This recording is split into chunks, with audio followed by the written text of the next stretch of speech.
Caroline Even est ici pour discuter. Il y a quand même eu des nouveautés, même moi, je sais, cette année en ORL. Donc, merci beaucoup, Caroline.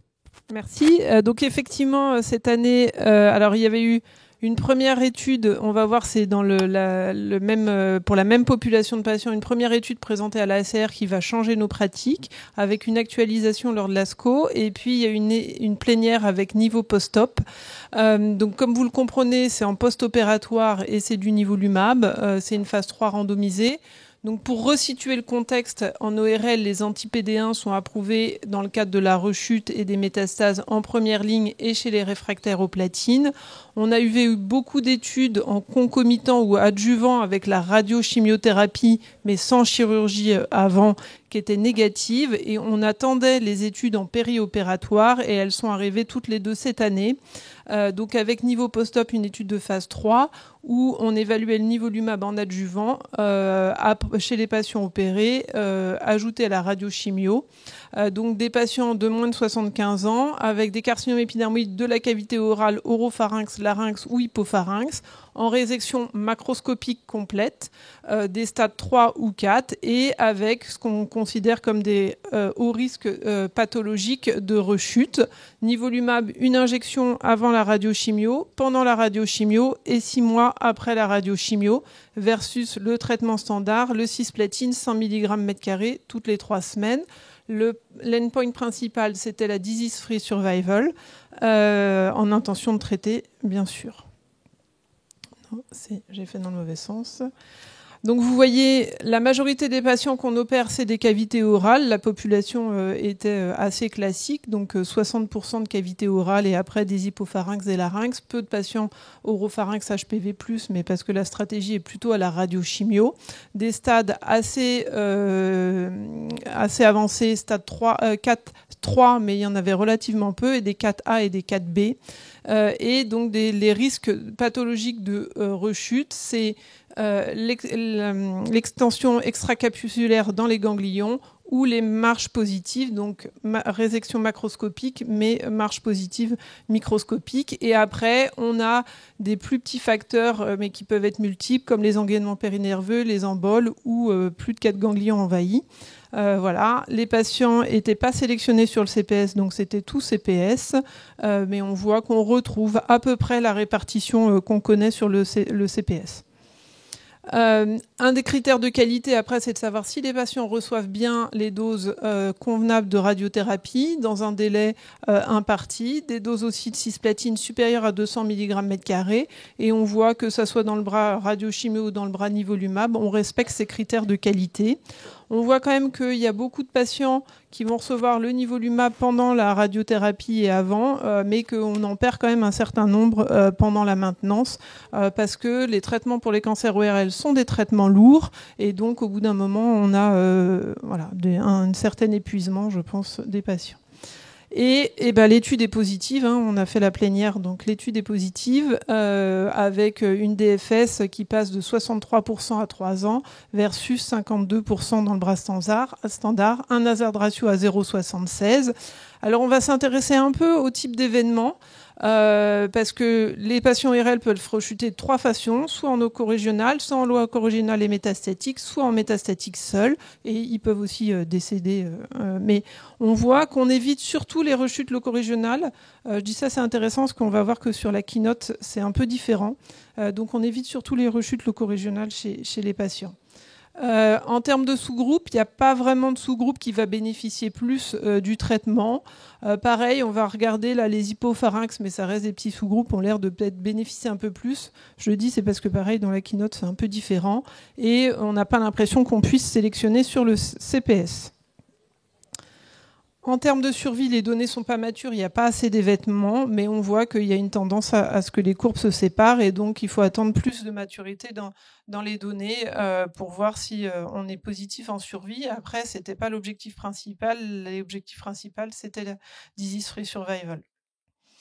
En termes d'effets secondaires, on voit qu'il y a un peu plus de SAE quand on combine nivolumab avec radiochimio. Après, on est globalement équivalent en termes d'effets secondaires entre les deux bras. Et pareil, alors voilà, une petite chose intéressante, c'est qu'on voit qu'on a un peu plus d'insuffisance, alors c'est petit, hein, un peu plus d'insuffisance rénale grade 3, grade 4 quand on combine le niveau. Et c'est intéressant parce qu'on avait fait un essai Immune Boost chez les HPV+, on mettait du nivolumab avant la radiochimio. Et pareil, on avait vu un peu plus d'insuffisance rénale dans le bras avec nivolumab par rapport au bras standard. Donc il y a potentiellement un effet peut-être de l'immunothérapie sur les tox liés aux cisplatines auxquels on ne s'attend pas forcément. Voilà pour l'étude niveau post-op. Et maintenant, on passe à la keynote 689. Donc, pareil, en périopératoire, chez les épidermoïdes qu'on va opérer. Là, il y a une phase néoadjuvante avec 2 injections de Pimbro. La population est un peu différente parce que c'est des stades 3 et 4A. Il n'y a pas les 4B. Le PS est identique et il n'y avait pas non plus de sélection sur le CPS. On fait 2 cycles de Pimbro en néoadjuvant. On fait la chirurgie. Et puis après, on fait le Pimbro pendant la radiochimio et en adjuvant. Et là, on a 1 an d'adjuvant. Et le bras standard, c'est toujours le cisplatine 100 mg mètre carré. Alors, vous avez des stades un peu moins avancés. Donc, certains patients vont recevoir que la radiothérapie et d'autres patients vont recevoir radiothérapie et cisplatine. Et pareil, cette étude est positive en event-free survival avec un hazard ratio qui est assez similaire à 0,73. Mais là, si vous regardez les événements, il y a quand même un peu plus de décès dans les 2 bras que dans l'autre étude, alors qu'on a une population en termes d'effectifs qui est à peu près similaire. Et on voit qu'on évite plus les rechutes à distance que les rechutes locorégionales. Il n'y a pas de bénéfice. Donc ça, c'est un peu... Alors, on peut se dire que le Pimbro en néoadjuvant a un effet plus antimétastatique que quand vous le donnez après. Mais par contre, pourquoi en fait on n'a pas d'effet sur la récidive locorégionale, ça, on n'a pas d'explication pour l'instant. On regarde CPS supérieur ou égal à 10 ou supérieur à 1, il y a un peu plus de bénéfices chez CPS supérieur ou égal à 10, mais il n'y a pas de différence significative et c'est significatif dans les 2 populations. À savoir qu'il y avait très peu dans cette étude de patients avec un CPS entre 0 et 1. Alors, est-ce qu'il y a eu une sélection plus ou moins préalable, sans que ça soit dans l'étude, mais est-ce que certains investigateurs, sur les données du récurrent métastatique, ont un peu sélectionné les patients? Je ne sais pas. En termes de réponse pathologique, donc considérée comme majeure, c'est-à-dire quand il reste moins de 10% de lésions résiduelles, de carcinome invasif résiduel, hein, après 2 injections de Pimbro, c'est pas mal. Et on voit qu'il y a 13% de patients dans la CPS supérieure ou égale à 10 et 10% dans le reste de la population, donc ce qui est assez intéressant. Parce que notre grosse crainte en ORL, c'était quand même d'avoir des progressions précoces.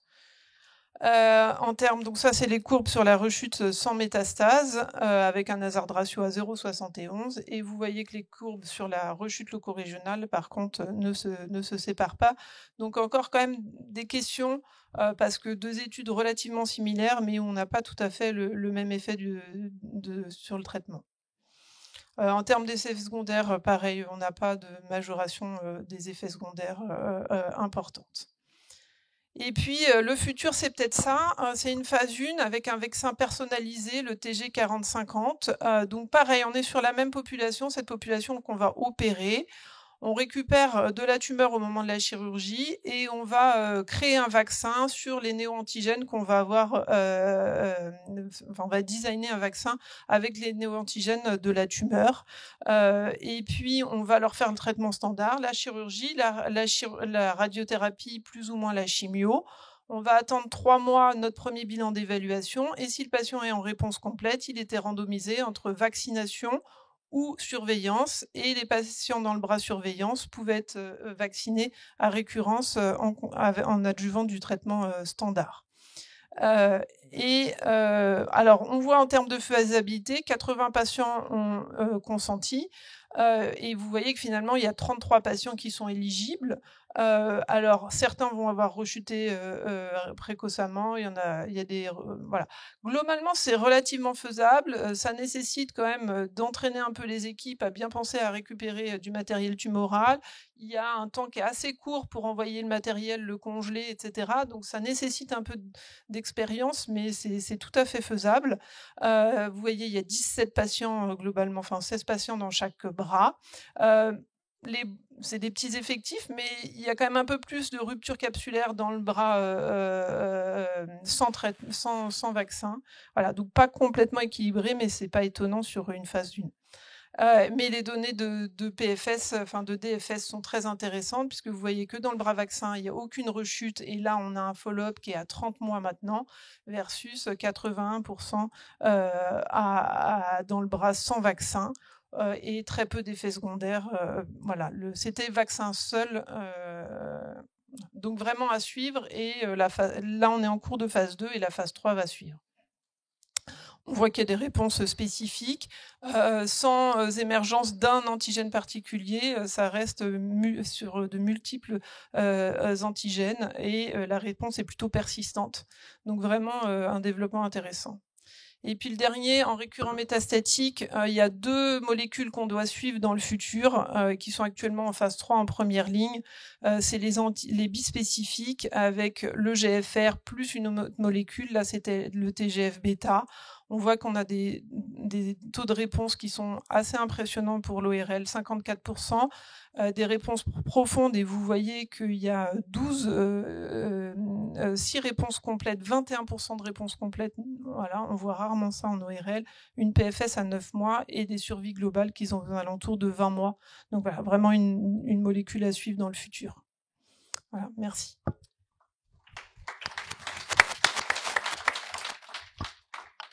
Donc, merci Caroline, vous avez maintenant 2 phases 3 positives sur le périopératoire. Donc comment vous allez décider quelle stratégie choisir? Pas facile de dire. Je pense que les tumeurs un peu rapidement évolutives, donc parce que le pembrolizumab en néoadjuvant, il faut faire 6 semaines. Donc sur les tumeurs un peu rapidement évolutives où on a peur éventuellement de pas être résécable, je pense qu'on ira à la chirurgie d'emblée et on choisira plutôt le niveau du MAB après parce qu'ils auront probablement des critères de mauvais pronostic. Sur les tumeurs un peu moins rapidement évolutives, un peu moins importantes, je pense qu'on ira clairement au pembro en premier et puis en adjuvant. Voilà, je pense qu'il faut aussi qu'on voit un peu plus les données si on arrive à avoir un peu plus de détails, parce que on voit que dans les 2 études, même dans l'étude en néoadjuvant, là on n'avait pas les données, c'est les données présentées à la CER, mais il y a quand même pas mal de patients finalement qui n'ont pas le pembro en adjuvant ou avec la radiochimio, donc savoir un peu ce qui se passe pour ces patients et en fait faire son expérience. Voilà. Mais je pense que si on peut, on commencera par le pembro en néoadjuvant, mais il va falloir être réactif, pouvoir l'instaurer assez rapidement. D'accord, et puis le vaccin, même si c'est une toute petite étude, effectivement, une quinzaine de patients dans chaque bras, les résultats sont en tout cas très intrigants. Et il faut du congelé ou du frais?